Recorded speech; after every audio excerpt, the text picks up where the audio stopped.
Bienvenue à toutes et à tous. Je suis Tiffaine Giguet-Latenay du Greffe Bretagne. Donc, j'ai le plaisir de vous accueillir pour un webinaire dans le cadre des rendez-vous sectoriels du Greffe Bretagne. Ce webinaire est intitulé L'enjeu des compétences de la fonction supply chain, la compétitivité au rendez-vous. Donc, ce webinaire va s'organiser en deux grands temps. Donc, dans un premier temps, nos intervenants vont revenir notamment sur les fondamentaux. Dans quel contexte se déroule cette intervention? Qu'entend-on réellement par supply chain? En passant par un cas concret d'apport du supply chain management. Donc après ce premier temps d'intervention, nous laisserons la parole à vous, participants. Donc nos intervenants répondront à quelques questions. Donc n'hésitez pas à les poser et à vous exprimer dans le corps du chat. Dans un second temps, nos intervenants, donc toujours de concert, reviendront sur la supply chain dans l'industrie et la distribution bretonne. Donc, sur les enjeux qui induisent une certaine évolution des métiers et des compétences, et pour finir, sur les attentes et les besoins en formation. Donc, enfin, nous terminerons ce webinaire sur un dernier temps d'échange autour de questions que vous aurez à nouveau posées dans le chat. Donc, je vais vous présenter nos intervenants. Donc, Nathalie Boursier, chef de service information économique et territoire à la CCI Bretagne. Bonjour Nathalie. Bonjour à tous. Et Oaël Merer, chargée d'études économiques à la CCI Bretagne. Bonjour Oaël. Bonjour à tous. Donc, sans plus tarder, je vais laisser la parole à Nathalie Boursier. Merci beaucoup. Merci Tiffaine. Je vais vous partager mon écran. Donc, merci Tiffaine de nous donner l'occasion de vous présenter à tous, presque en avant-première, les résultats de l'étude que nous avons réalisée sur les emplois, les compétences et les besoins en compétences dans les fonctions supply chain.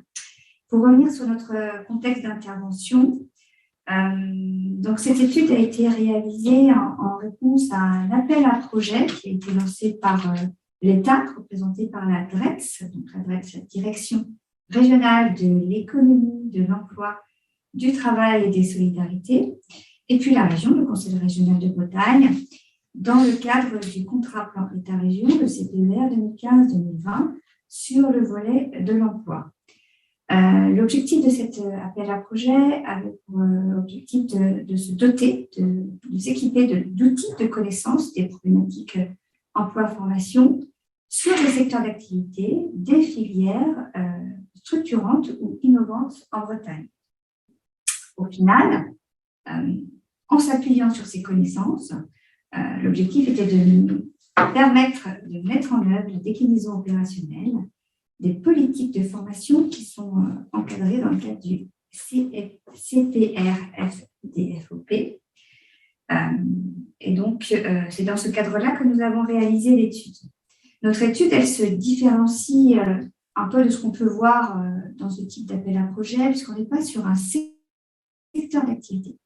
On est sur des fonctions qui sont intégrées dans les entreprises. Donc, vous verrez, du coup, même en termes de problématiques, on s'intéresse à une variété d'entreprises.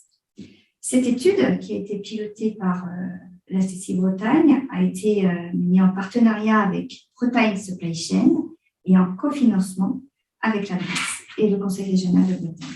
Pour revenir sur notre contexte de réalisation d'études, pourquoi on a été amené à proposer cette problématique? Essentiellement, on peut parler de trois éléments majeurs. Le premier concerne l'évolution permanente des modèles organisationnels des entreprises. Par exemple, avec des facteurs tels que les évolutions technologiques qui amènent les entreprises à bénéficier d'innovations, de technologies nouvelles. Quand on parle de robotisation, de numérisation, de digitalisation, d'industrie 4.0. Quand on parle aussi d'un autre facteur comme l'exigence des marchés, notamment quand on travaille un peu plus à l'international, quand on parle des aspects réglementaires, quand on parle des contraintes liées aux fournisseurs, l'approvisionnement des matières premières. Un autre facteur, c'est celui aussi des attentes sociétales, quand on parle de consommateurs qui de plus en plus expriment le besoin de transparence, d'information sur les produits ou les services qu'ils achètent, de cohérence par rapport à certaines valeurs. On parle beaucoup d'achats responsables, d'environnement, de développement durable. Donc, c'est des problématiques sur lesquelles les consommateurs attachent de plus en plus d'importance et que les entreprises sont amenées à intégrer dans leur façon d'organiser et de produire des services ou des produits. On parle aussi de plus en plus de personnalisation de l'offre, c'est-à-dire qu'on passe de plus en plus à une réponse spécifique pour un client spécifique et non plus sur des productions de masse. Autre facteur aussi qui est intéressant aussi de souligner là, c'est l'évolution des modes de distribution qui sont de plus en plus variés. On l'a vu, peut-être que la crise sanitaire a accentué ce phénomène, mais pour acheter un produit, on a de plus en plus de possibilités de le faire. On peut aller en magasin, on peut aller sur Internet, on peut faire du click and collect, on peut se déplacer dans les points relais. Bref, on a un certain nombre de moyens qui nous permettent d'acheter et donc pour l'entreprise de distribuer son produit. Deuxième point de contexte, c'est l'ambition forte du territoire breton en matière de performance industrielle. Cette semaine est aussi une semaine qui le symbolise bien. Vous avez peut-être participé ou entendu parler d'un événement qui s'est tenu mardi dernier qui s'appelle l'Open de l'industrie et qui a été l'occasion autour de cet événement de fédérer sur les problématiques de la performance industrielle. Donc, cette performance industrielle, elle est largement portée en Bretagne avec la mise à disposition de dispositifs qui sont très variés. On peut parler de Brescop, par exemple, ou de Bresfab. Et puis, on est aussi sur un territoire qui a des spécificités économiques et qui, de ce fait, en termes de supply chain, a un impact et une problématique bien particulière. Le tissu économique des entreprises bretonnes, notamment par sa forte présence des industries agroalimentaires, de l'agriculture, et puis aussi de son positionnement géographique, lui apporte une particularité, notamment quand on parle de problématiques supply chain. Et puis la fonction supply chain, c'est le troisième point ici, est une fonction qui est amenée à de plus en plus se développer parce que nouvelle il y a encore quelques années, elle s'intègre de plus en plus dans les entreprises parce qu'elle répond à un besoin d'optimisation de la performance globale et puis la volonté d'une meilleure maîtrise et de mise en cohérence des flux physiques de produits et des flux d'informations, de données. Et c'est cette cohérence, cette mise en cohérence, cette fluidité dans ces natures de flux devient un enjeu primordial pour les entreprises. Et de ce fait, en matière de compétences, eh bien, cela génère des compétences nouvelles ou spécifiques qu'il va falloir accompagner, développer pour favoriser l'intégration de cette fonction de supply chain. Vous parlez par exemple de compétences liées au développement d'outils de pilotage qui sont spécifiques à cette fonction-là, dans lesquels il y a besoin de technicité. On peut parler de compétences liées à la gestion des risques et on peut parler aussi de compétences, pourquoi pas, liées à la prévision des ventes notamment. Et donc de ce fait, on a aussi des métiers, des compétences qui se développent, comme tout ce qui concerne les métiers en relation avec la data, qui devient, comme je vous l'ai dit tout à l'heure, très centrale dans ces problématiques.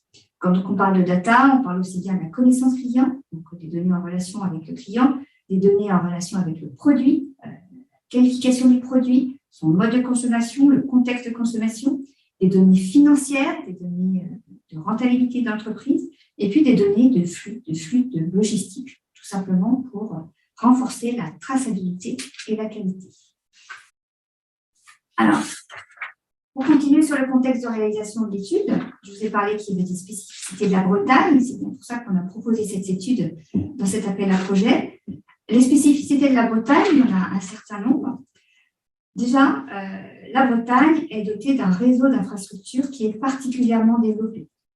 On a de nombreux ports, entourés de mer, donc de ports de commerce qui permettent de faire partir ou de recevoir des marchandises, des aéroports, et puis on a un réseau routier avec un réseau de 4 voies, et notamment des 4 voies gratuites, qui est particulièrement valorisé.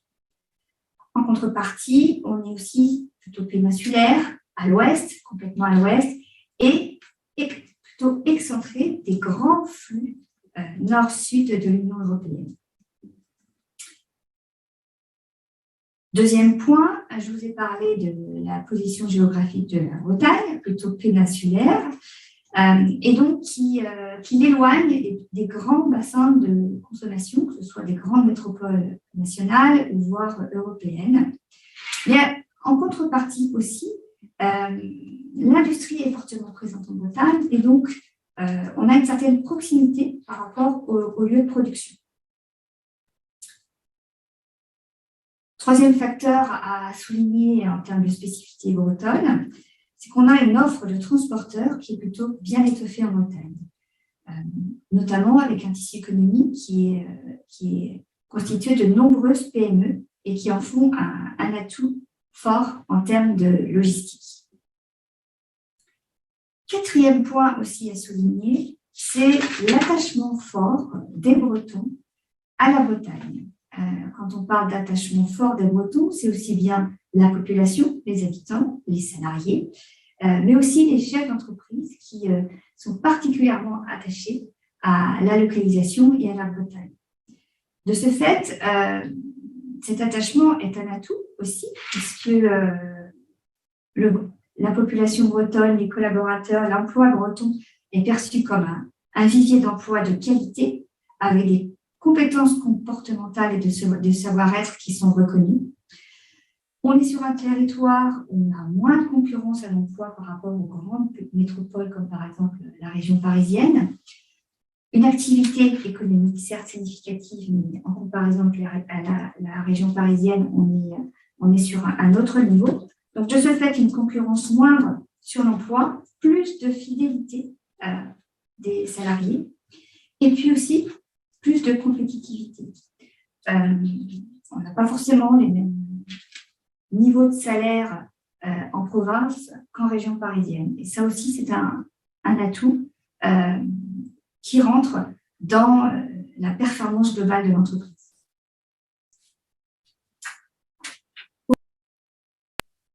Cette étude, elle avait plusieurs objectifs. D'abord, un état des lieux des emplois et des compétences liées à la supply chain. Ce sera le premier point. Le deuxième point, c'est d'analyser les évolutions des emplois et des compétences qui sont nécessaires pour accompagner l'intégration de ces fonctions-là dans l'entreprise. Et puis, la troisième partie de notre étude, ça a été de mettre en avant des pistes d'action, des pistes de travail pour accompagner le développement et l'intégration de ces fonctions au sein des entreprises. Alors, moi, je vais laisser la parole à Owen qui va plus précisément nous parler de ce que c'est que la supply chain. Merci Nathalie. Alors, depuis tout à l'heure, on parle de supply chain, c'est dans le titre de l'étude aussi, mais finalement, c'est un concept qu'on définit assez peu et qui ne parle pas à tout le monde, donc on a tenté dans l'étude de le définir. Déjà, supply chain en anglais, littéralement, ça se traduit comme chaîne d'approvisionnement. On est finalement assez loin de la définition qui est correcte. Donc, nous, celle qu'on a retenue avec notre partenaire Bretagne Supply Chain, de son expérience aussi, c'est que la supply chain, ou en français chaîne logistique, c'est l'ensemble des entreprises qui forment la chaîne logistique depuis le fournisseur de matières premières jusqu'au client final. Donc, ça intègre vraiment tout un écosystème qui peut aller du fournisseur en N plus, je ne sais, X, à la fin au client final. C'est important pour nous aussi, quand on définit la supply chain, de définir ce que c'est la logistique, puisque souvent on fait l'amalgame entre les deux notions. La logistique, il faut comprendre que c'est une partie de la supply chain, puisque la logistique, c'est une fonction qui a pour objectif la gestion des flux physiques uniquement. Là, on voit sur le graphique que la supply chain, ça englobe plus largement les flux d'information et les flux financiers aussi. La logistique, en fait, c'est réceptionner, c'est stocker, préparer et expédier les produits. Une fois qu'on a défini le terme de supply chain, pour nous, c'est assez important de définir ce que c'est le supply chain management ou la gestion de la chaîne logistique, puisque dans l'étude qu'on va vous présenter ensuite, il a été question de ces deux notions, et notamment dans la fonction qui pilote tous ces flux dans l'entreprise et en dehors de l'entreprise. La supply chain management, c'est les ressources, c'est toutes les méthodes et les outils qui permettent de piloter les flux physiques, les flux d'information et les flux financiers au sein de la supply chain. C'est mettre tout en œuvre pour servir le client dans les délais impartis et dans les meilleures conditions. La supply chain management, ça intègre des notions qui sont au cœur du métier des managers de la supply chain et qui en font leur quotidien, à savoir la qualité, les coûts et les délais. Le supply chain management, c'est aussi un concept qui combine la gestion de l'offre et la demande au sein d'une entreprise et, comme je vous le disais tout à l'heure, entre les entreprises, puisque c'est la coordination des partenaires, des fournisseurs, des prestataires, des clients. Et c'est en fait une fonction qui va permettre de formaliser les pratiques et assurer le relais entre les silos. On parle souvent, comme expression, d'huile entre les rouages. Ce qui est important aussi dans le supply chain management, c'est qu'on voit dans sa définition en fait, qu'il introduit une véritable culture de la performance. Alors souvent, on peut faire le parallèle avec le lean management, et puis de la satisfaction client, puisque la satisfaction client est au cœur des enjeux, au cœur des préoccupations des personnes qui travaillent dans le supply chain management. Alors, on vous propose aussi pour agrémenter en fait cette définition, une petite vidéo qui va vous décrire en fait le métier de supply chain manager. Osons l'industrie avec aujourd'hui Anne, supply chain manager, un métier synchronisant toutes les données utiles de l'entreprise pour livrer à temps le client, de l'innovation à la livraison pour une satisfaction optimale. 9h. Après s'être équipée, Anne se rend à l'atelier pour consulter le tableau de bord de production, puis elle va saluer ses collègues. Elle anime ensuite la réunion quotidienne avec chaque service qu'elle coordonne. Achat, approvisionnement en matières premières, production, expédition, pour trouver des solutions rapides et respecter les engagements de livraison client. Puis, dans son bureau, elle compile toutes les données disponibles pour préparer la réunion du comité de direction, dont l'ordre du jour sera les investissements nécessaires pour une supply chain 4.0. Elle est interrompue par un incident, une alerte cours des matières premières. Pour anticiper la hausse prévue dans 5 jours, Anne passe alors sa commande dès aujourd'hui. C'est l'heure de préparer le bilan mensuel de la supply chain. Objectif : analyser les différents flux pour optimiser la synchronisation entre l'offre et la demande pour améliorer encore le service client. 13h, pause déjeuner. Au retour, Anne fait un point stratégique avec le directeur de l'usine. Un échange constructif sur les économies d'énergie à réaliser. C'est l'heure du comité de direction. Anne, en duo avec le responsable production, présente le plan Supply Chain 4.0 et son financement. Le mot d'ordre, plus d'efficacité pour plus de rentabilité. 15h30, Anne s'entretient avec le responsable qualité sur les audits fournisseurs pour analyser les retards des sous-traitants et préparer un plan d'action correctif. Anne se rend maintenant disponible pour ses collègues, réagir aux nombreux imprévus et préparer les prochaines réunions. 18h, c'est la fin de journée, elle peut retourner se changer. Connectez-vous sur notre chaîne Osons l'industrie pour découvrir d'autres métiers de l'industrie.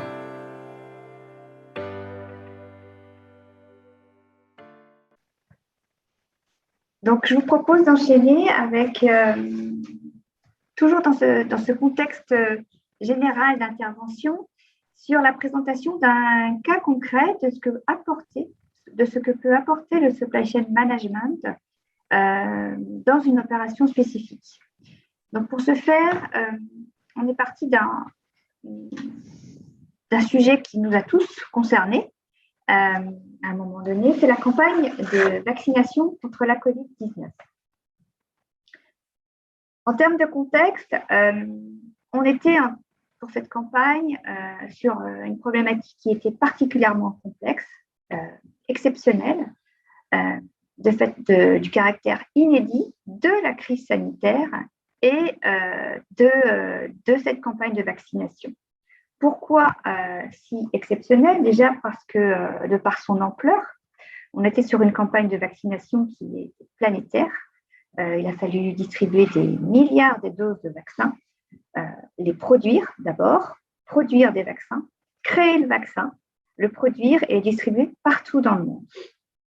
Ensuite, la complexité venait aussi du fait que nous sommes sur un sujet qui est sensible. On parle de santé, on parle de vaccination, on parle de nouveaux vaccins qui étaient jusqu'alors peu connus de nous, grand public. Et donc, il y avait aussi une certaine frilosité par rapport à ce vaccin qui a été produit aussi, on peut dire, dans l'urgence. De ce fait, en termes de supply chain management, il y avait aussi une nécessité d'affirmer une certaine transparence, d'assurer une traçabilité optimum dans la production, dans la distribution du vaccin, et puis d'avoir une communication qui soit claire pour chacun.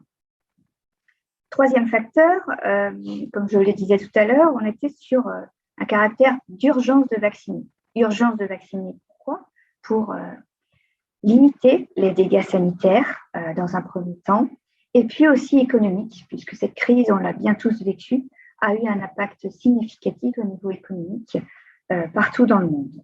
De ce fait, en attendant que le vaccin se développe, eh bien, il a fallu anticiper sa production et sa distribution avec la réalisation, la réflexion sur des schémas logistiques bien en amont, en fait, de la disponibilité du vaccin. Et ça aussi, ça a été quelque chose de particulièrement exceptionnel dans cette campagne de vaccination. De ce fait, on était aussi sur un vaccin qui a été produit à flux tendu, ce qui fait que nous avions un décalage entre l'offre et la demande. Et donc, cette gestion à flux particulièrement tendu était aussi à intégrer au niveau des compétences en termes de supply chain management. En termes de contraintes sur cette campagne de vaccination, eh bien, elles étaient aussi nombreuses, très nombreuses. Déjà par le produit lui-même, un produit fragile, un vaccin, c'est fragile. Il y avait des contraintes de conservation, de transport qui étaient fortes et qui étaient différentes d'un vaccin à l'autre. De ce fait, en termes d'organisation, de logistique, là aussi, il y a eu complexité sur ce sujet-là. De par aussi le fait que dès lors que le vaccin a été distribué, il y avait des délais de reconstitution à respecter, des délais d'utilisation à respecter, et puis des vaccins qui étaient parfois attribués à certains profils de population et d'autres à d'autres profils de population. Aucune tolérance n'était acceptée en termes de conditions de conservation, de fait du côté sanitaire du produit. Et puis, de fait que nous étions sur des flux tendus, il était pertinent de limiter la perte de produits. En termes de stratégie aussi, on était sur une campagne de vaccination qui a vu des stratégies fluctuer au fur et à mesure et qui dépendait bien sûr de l'entrée sur les marchés de nouveaux vaccins, des capacités de production et puis des profils de vaccinés. On a vu évoluer pendant cette campagne des consignes spécifiques sur tel type de vaccin, plutôt préconisé pour les seniors, d'autres pour les plus jeunes. Et ça, il a fallu à chaque fois intégrer ces paramètres dans la logistique globale de la campagne de vaccination. Des stocks qui étaient aussi fluctuants, qui ont fluctué par rapport aux autorisations de mise sur de marché, donc avec des vaccins, des nouveaux vaccins qui sont arrivés au fil de l'eau, avec des capacités de production qui étaient difficiles à appréhender, à anticiper, avec des moyens de production qu'il a fallu réfléchir pour passer à une production de grande masse. Ça aussi, c'était un paramètre non négligeable. Et puis, des modèles de distribution qui étaient très variés, puisqu'on a pu distribuer des vaccins, par exemple, dans les EHPAD, on a pu distribuer des vaccins dans les cabinets médicaux, en pharmacie, à l'école, dans les entreprises, tout ceci générait des circuits de distribution à organiser et à alimenter en parallèle. Et donc, en termes de contraintes de sûreté, là aussi, on était sur des conditions à intégrer dans la supply chain, notamment en termes de sécurité par rapport au vol. On était sur un produit qui se voulait rare parfois, surtout au début. Donc, en termes de transport, de bâtiments, de stockage, de logistique, il a fallu assurer ces sécurités-là. Et puis, les problématiques de cyberattaque ont aussi été présentes sur cette campagne de vaccination. Donc, une supply chain management, une supply chain qui a été très spécifique de ce fait, en tenant compte de tous ces paramètres, à chacun des maillons de cette supply chain. Donc, par exemple, au niveau de la R&D, donc recherche et développement, les autorisations de mise sur marché sur des produits sanitaires, c'est quelque chose de complexe qui peut prendre du temps. On était sur des technologies qui se voulaient plutôt encore nouvelles. L'ARN messager, c'est un produit de vaccination, un mode de vaccination qui, bien qu'existant, était encore perçu comme très nouveau. Et le fait de passer sur un mode de production en grande masse industrielle était une grande première. En termes de production, eh bien, il a fallu produire des volumes sur des quantités inédites, sur des lieux de production qui se retrouvaient aussi dispersés un peu partout dans le monde, et puis sur un temps record, l'urgence de vacciner. De ce fait, la capacité, la nécessité d'innover, la nécessité de communiquer entre les différents acteurs, notamment l'État, les acteurs privés, était là aussi une spécificité de cette campagne de vaccination. Le transport aussi avait sa particularité, puisque souvent, pour les vaccins, l'aérien est un mode de transport qui est privilégié, mais là, compte tenu du volume, compte tenu des délais et compte tenu de la flotte qui, rappelez-vous, la flotte aérienne a été clouée au sol pour une bonne partie d'entre elles pendant les périodes de confinement. De ce fait, on était là aussi sur une logistique qui était particulièrement complexe. Le maritime n'était pas forcément le moyen de transport privilégié, de fait des délais de transport, de fait de la nécessité de respecter les chaînes de froid. On était sur des contraintes qui étaient fortes pour privilégier les circuits maritimes. Mais le transport routier, quant à lui, a été indispensable, efficace pour les moyennes et les courtes distances, mais qui a aussi nécessité en fait, des process spécifiques pour garantir la sécurité, on en a parlé tout à l'heure, sécurité de transport, d'entreposage, et puis de discrétion des escortes, puisque là aussi, dès lors qu'on était sur des produits surveillés, il y avait cette notion d'escorte. La chaîne d'approvisionnement, elle aussi, était particulière parce qu'il a fallu s'équiper de super congélateurs qui permettaient de transporter des vaccins à des niveaux de température exigés qui étaient particulièrement froids. Être en capacité de mesurer la traçabilité, mieux de bien suivre les flux d'approvisionnement. Donc là aussi, avec des objets connectés qui pouvaient être intégrés dans les frigos pour suivre en temps réel l'approvisionnement des circuits de distribution. Et dernier point qui est aussi à souligner dans cette supply chain spécifique pour la vaccination, c'est la collaboration nécessaire, incontournable qu'il a fallu entre les acteurs de la santé, les industriels et l'État. Donc, en termes de compétences, la supply chain management a conduit à la réussite de cette campagne de vaccination parce qu'elle a apporté de l'agilité, de l'adaptation, de la réactivité par rapport aux paramètres qui étaient fluctuants, on l'a tous vu, on l'a tous connu, de par la performance des outils qui existent en matière de supply chain management, de capacité à suivre des flux d'approvisionnement, d'être sur des outils qui anticipent des prévisions par rapport à d'autres paramètres externes, d'assurer une traçabilité bout en bout de toute la chaîne logistique, d'anticiper l'imprévu, d'anticiper même les choses qui ne se prévoient pas. Et ça, c'est aussi dans les compétences nécessaires quand on est sur du supply chain management, et puis d'assurer une certaine sécurisation des process et des produits avec des développements technologiques très particuliers. On en a parlé tout à l'heure, des frigos spécifiques pour le grand froid, des capteurs intégrés.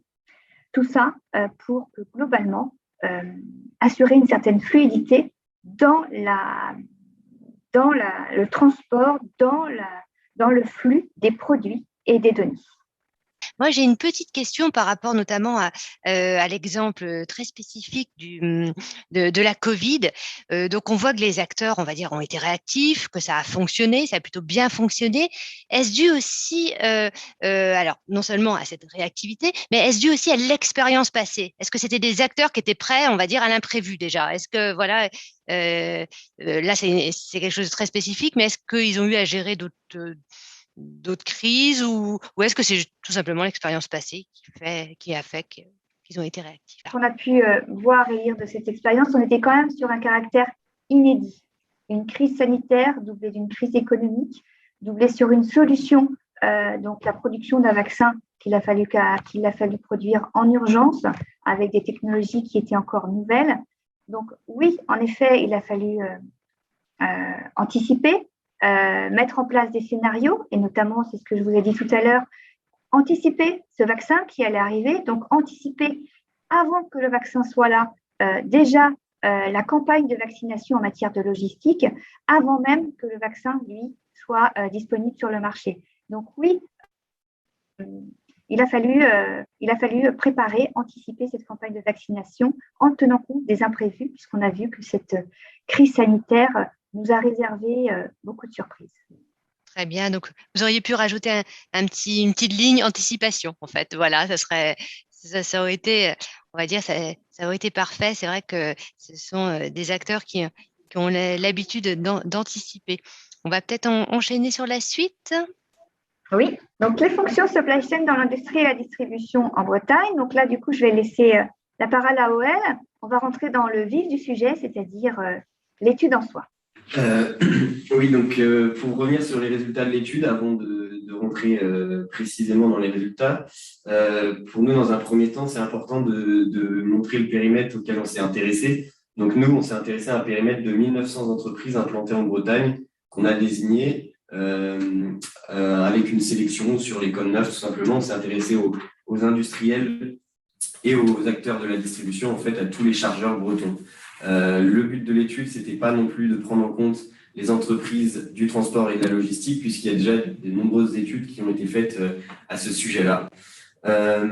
Donc pour revenir sur le périmètre de l'étude, en fait, ce qui nous intéressait, c'était les entreprises industrielles et de services susceptibles d'intégrer les fonctions supply chain en support d'activités de production de biens ou de services et qui sont implantées en Bretagne. Donc il y avait d'une part une sélection à faire sur la taille des établissements. En fait, on s'est intéressé à tous les établissements industriels de commerce de gros, de négoce et de distribution de plus de 20 salariés en Bretagne et aux entreprises bretonnes qui sont membres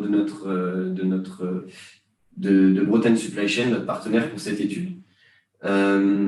Ce qui justifie en fait ce choix de périmètre, c'est qu'il nous fallait une certaine taille, une taille significative d'entreprise, puisque souvent ce sont les entreprises de grande taille qui intègrent des nouveaux métiers, et on parle là d'une fonction émergente, et donc c'est ces structures-là qui sont susceptibles d'avoir développé le plus cette fonction supply chain et d'intégrer des métiers tels que manager supply chain, pilote de flux, coordinateur de flux, ou j'en passe, et on les verra plus tard un peu en détail aussi. Donc sur ce périmètre, ce qui est important aussi, c'est de voir que ces grandes entreprises, souvent, elles ont démocratisé ces métiers, et pour le faire, il y a eu des actions de sensibilisation, et donc ça ramène à un intérêt qu'on va approfondir dans les pistes de réflexion tout à l'heure, mais il y a vraiment un enjeu sur la sensibilisation aux enjeux de la supply chain, puisqu'aujourd'hui, la supply chain, on peut la comparer à ce qu'était la fonction de qualité il y a quelques années, qui s'est très développée dans les entreprises aujourd'hui, puisqu'elle fait gagner en compétitivité les entreprises qui intègrent cette fonction supply chain. Donc maintenant, Une fois qu'on a défini les entreprises qui intégraient l'étude et auxquelles on s'est intéressé, on va rentrer à l'intérieur des entreprises pour voir le périmètre des fonctions supply chain qu'on a retenues et donc voir l'étendue des métiers qui s'affèrent au management de la supply chain et à la chaîne logistique. Donc le périmètre d'action de la chaîne logistique, on l'a défini avec les acteurs qu'on a pu rencontrer en première phase d'étude, c'est-à-dire qu'on a rencontré les dirigeants de la supply chain et on leur a demandé quel était leur périmètre de fonction supply chain à l'intérieur de leur entreprise et quelles étaient les fonctions qu'ils pilotaient en tant que dirigeants de la supply chain. Donc nous, on a choisi d'intégrer la prévision, les achats, les approvisionnements, l'ordonnancement, l'administration des ventes, la logistique et la manutention, et puis le transport-expédition. Et donc, on a une dernière fonction qu'on a rajoutée, qui est la fonction pilote de la supply chain, qui va coordonner toutes ces fonctions dans l'entreprise.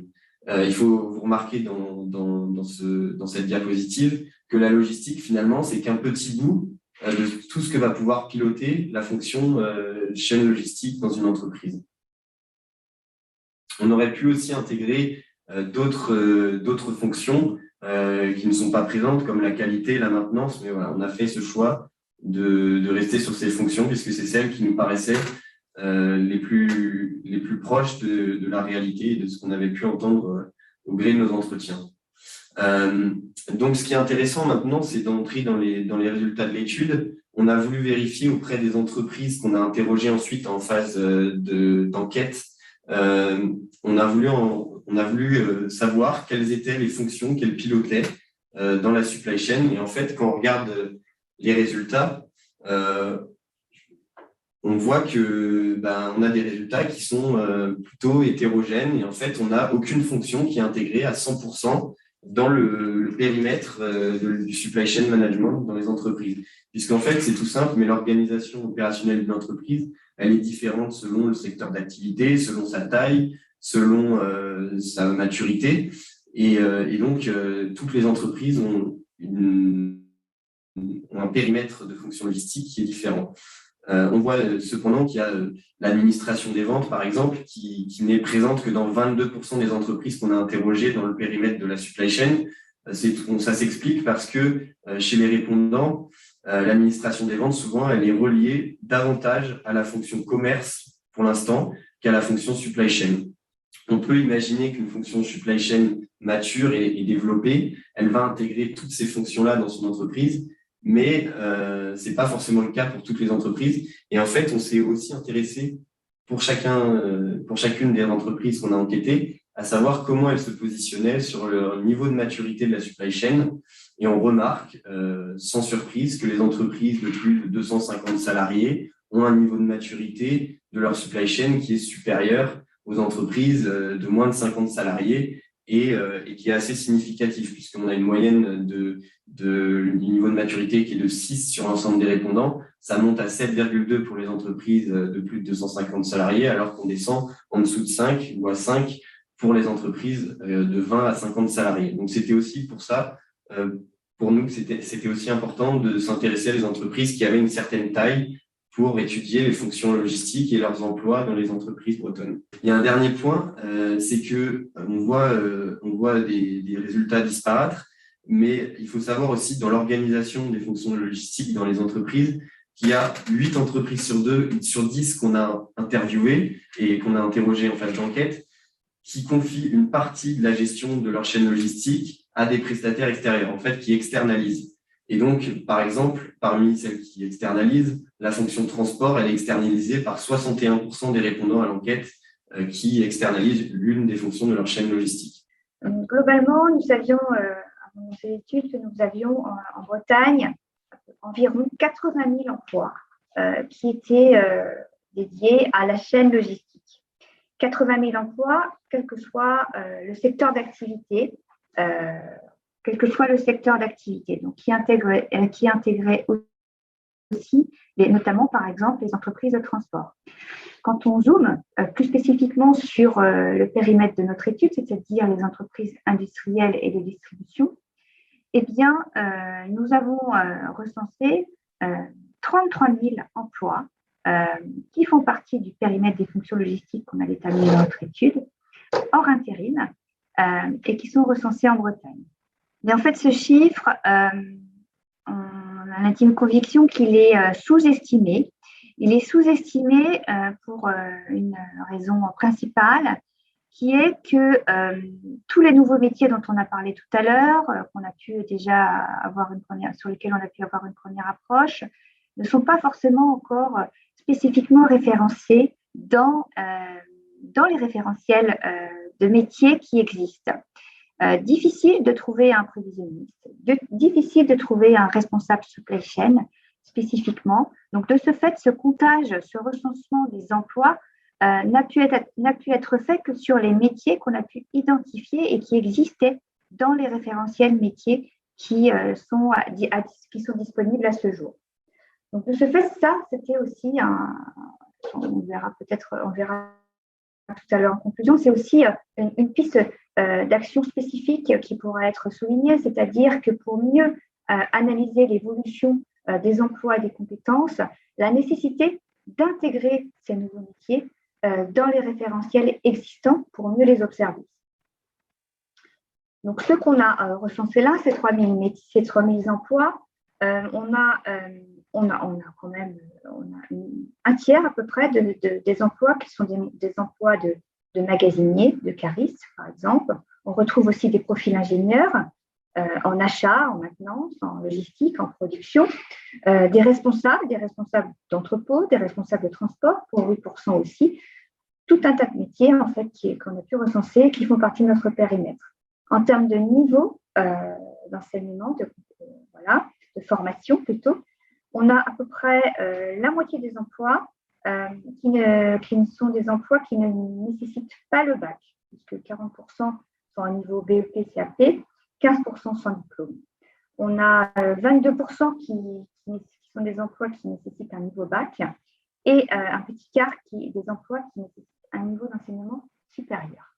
En termes de profil de ces emplois, ce qu'on peut dire aussi, c'est que 8 salariés sur 10 sont des hommes. Donc, on est encore sur un profil qui est très masculin. Mais quand bien même, sur la pyramide des âges, quand on confronte l'évolution des pyramides des âges des emplois avec le genre, on voit que sur les tranches d'âge les plus jeunes, on a la part des emplois féminins qui tend à augmenter. Donc, on a aussi là une féminisation de certains métiers des fonctions supply chain. Autre élément, on a 46% des emplois qui sont dans le secteur de la distribution, alors qu'ils représentent 37% des entreprises. Puisque quand on est sur le secteur de la distribution, on a aussi beaucoup de métiers qui sont très proches du cœur des métiers de la supply chain, et donc de ce fait, on a un volume d'emploi qui a été comptabilisé dans les études qui était plus important. En termes de répartition d'âge, d'emploi, des emplois, on voit en comparaison avec la répartition de l'ensemble des emplois bretons qu'on a un écart, une spécificité, qui notamment sur la tranche des 40-54 ans, où on a en fait 40% des emplois de la supply chain qui sont fléchés sur cette tranche d'âge-là, alors qu'on est plutôt à 42% pour l'ensemble des emplois bretons. Donc, une petite alerte sur ce point-là, c'est-à-dire qu'on est ici sur la nécessité d'anticiper des prévisions de renouvellement à 10 ans, puisqu'on voit qu'on a une partie des emplois qui arriveront à l'âge de la retraite. Alors maintenant, on va s'intéresser aux enjeux qui vont impacter les métiers et les compétences de la supply chain dans les années à venir. Tout d'abord, il y a un premier enjeu, on en a parlé, Nathalie en a parlé dans la première partie sur le Covid, c'est l'évolution des modèles de distribution. On remarque aujourd'hui que la plupart des entreprises qui intègrent des fonctions supply chain organisent leur entreprise en flux tendu et privilégient souvent le moindre stock et des cadences soutenues, puisque qui dit souvent flux tendu dit juste à temps Et donc, c'est un modèle qui s'est très développé, notamment face aux attentes des GMS. Néanmoins, c'est un modèle qui reste contre-productif aujourd'hui vis-à-vis de l'environnement et qui ne permet pas de faire face à certaines pénuries, comme on peut le voir actuellement avec les composants, les cartes électroniques, par exemple. Un deuxième enjeu, c'est la multiplication des canaux de vente. En fait, on remarque aujourd'hui une évolution des comportements des consommateurs et le e-commerce s'est imposé, notamment pendant la période Covid, qui entraîne une massification et une fragmentation des flux puisqu'on a de plus en plus de petites commandes et ça touche fortement les métiers de la manutention. Aujourd'hui, on prépare des plus petits colis et ça aussi impacte les métiers du transport puisqu'on fait des transports, des flux de transport ont cru fortement. Néanmoins, le e-commerce et la multiplication des canaux de vente, ça permet de toucher, on l'a remarqué, un marché plus grand et international tout de suite que le retail, par exemple, ne permet pas. Il y a un troisième enjeu qui concerne les attentes sociétales, puisqu'on remarque aujourd'hui que les clients font très attention à la traçabilité, au sourcing, et donc forcément les entreprises vont faire attention aux fournisseurs qu'elles choisissent et intègrent plus facilement aujourd'hui des démarches RSE. La RSE, c'est presque devenu d'ailleurs un prérequis pour certains clients. On a un quatrième enjeu qui rejoint un peu l'enjeu dont je viens de parler, c'est l'enjeu de baisser l'empreinte carbone dans les entreprises. Aujourd'hui, on remarque qu'il y a une prise de conscience généralisée des entreprises vers une baisse de leur empreinte carbone. Alors, ça passe par plusieurs actions, notamment en regroupant les lots pour faire moins d'expéditions, en gérant les déchets et les recyclant, ou en choisissant des modes de transport plus propres, tout simplement, qui émettent moins de CO2. Il faut savoir concrètement aujourd'hui que certains dirigeants de la supply chain nous ont dit qu'ils cherchaient, par exemple, des postes de chef de projet bilan carbone qu'ils intégraient dans leur direction supply chain. Ensuite, il y a un cinquième enjeu qui concerne la réglementation, puisqu'on remarque aujourd'hui que la réglementation est de plus en plus contraignante, ce qui concerne par exemple les normes de commerce en Union européenne, tout ce qui est import-export. Il y a eu aussi des impacts par rapport au Brexit. Et donc aujourd'hui, les entreprises, certaines ne sont plus capables de suivre toutes ces évolutions réglementaires et donc font appel à des prestataires. On voit émerger notamment sur l'import-export et sur la gestion de la logistique des géants spécialisés comme on peut voir en Ille-et-Vilaine avec C-Log. Et donc, ça a des conséquences forcément sur toutes ces fonctions dans les entreprises, sur les emplois et donc sur les compétences. Ensuite, il y a un sixième enjeu qui est la digitalisation et c'est peut-être le plus prégnant aujourd'hui puisqu'il a déjà impacté fortement les entreprises. On a parlé avant d'automatisation, aujourd'hui on parle de numérisation. Les outils numériques, ils sont vraiment au cœur du pilotage de la supply chain. On voit de plus en plus d'entreprises intégrer des ERP. Ils deviennent presque même essentiels pour piloter les flux dans une entreprise. La blockchain se développe. Il y a de plus en plus d'échanges de données informatisées entre les entreprises de la supply chain. Et puis, ça permet aussi d'avoir une meilleure traçabilité puisque les supply chains, elles s'étendent aujourd'hui jusqu'au client final et de plus en plus. La digitalisation, c'est d'ailleurs l'enjeu qui a été dans l'enquête identifié comme le plus impactant pour les métiers et les compétences par les répondants. Ensuite, on a un dernier enjeu qui concerne les pénuries, j'en ai rapidement parlé avant, mais aujourd'hui, on voit apparaître une concurrence mondiale sur l'approvisionnement en ressources en matières premières et aussi en composants. Mais cette concurrence et ce qui a pour conséquence des pénuries, elle s'est accompagnée d'une tension sur les prix du transport en fait. Et donc aujourd'hui, il y a des vrais enjeux sur des nouvelles fonctions qu'on voit apparaître, comme la fonction prévision, qui est une fonction finalement assez jeune dans certaines entreprises, qui va se développer fortement au vu de cet enjeu. Et puis, on peut imaginer aussi que les approvisionnements vont être de plus en plus sécurisés pour combattre et contrecarrer toutes ces pénuries qu'on peut avoir aujourd'hui et qui impactent fortement les entreprises de la supply chain. Donc concrètement, tous ces enjeux, je l'ai dit un peu en filigrane, mais ça a des impacts sur les compétences et les métiers. Juste par exemple, pour vous donner des exemples, on a des nouveaux métiers qui sont apparus. Dans le digital, on a des métiers de la maîtrise des systèmes d'information. Je vous disais des chefs de projet bilan carbone, mais aussi des responsables SNOP. On va avoir de plus en plus de besoins de maintenance pour les robots. Et aujourd'hui, on voit des compétences se développer sur le digital, la maîtrise des outils numériques devient prépondérante. Et puis, dans un marché qui est de plus en plus international, la maîtrise de l'anglais, finalement, c'est une compétence qui a été fortement identifiée par les entreprises qui répondaient à notre enquête. Alors, notre étude balaie de nombreux autres sujets, les difficultés de recrutement, les problématiques spécifiques pour certains métiers. L'objectif aujourd'hui, ce n'était pas forcément de vous présenter l'ensemble des résultats de l'étude, mais de revenir peut-être de faire des focus sur des choses plus spécifiques et justement ce que nous apprend l'étude, les attentes en matière de formation. C'est ce qu'on vous propose là. Puisque l'étude en soi a fait remonter 4 grands axes de travail qui ont tous un point commun, en fait, qui est la sensibilisation et faire connaître les métiers de la supply chain. Donc ça, on va le retrouver sur un premier axe qui est travailler sur l'attractivité des emplois de la supply chain, comment on fait pour attirer les nouveaux talents, et comment attirer les étudiants à aller vers ce type de métier. Deuxième axe, organiser davantage la gestion des carrières et des compétences. Oui.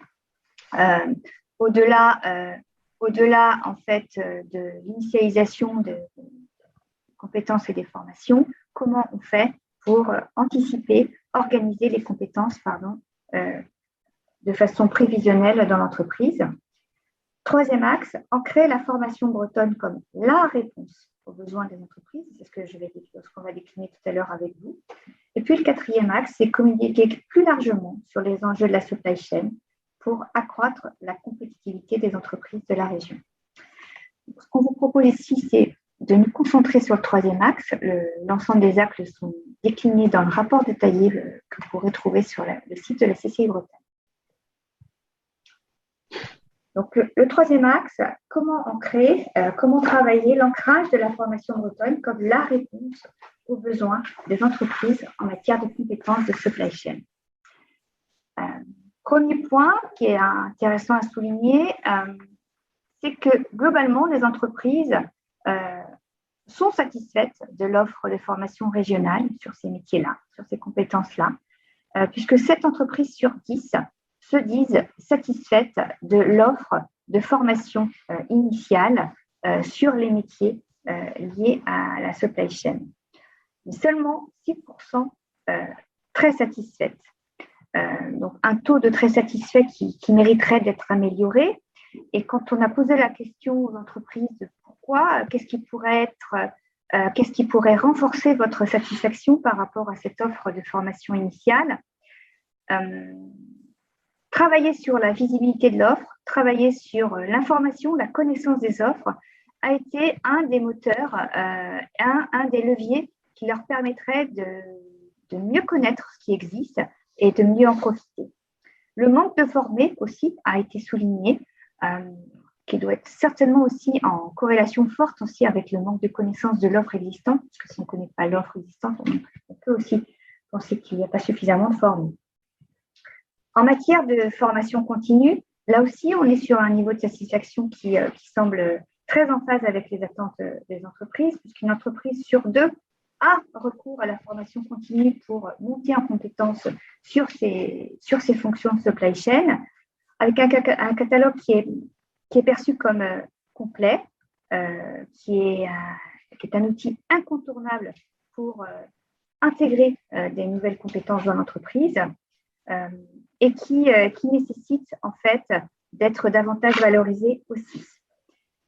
Les publics des demandeurs d'emploi et des salariés en reconversion ne sont pas forcément un vivier qui est spontanément reconnu comme en tant que tel par les entreprises, puisque 4 répondants sur 10 seulement ont identifié l'opportunité d'intégrer ce profil de collaborateurs, de futurs collaborateurs dans l'entreprise par ce biais.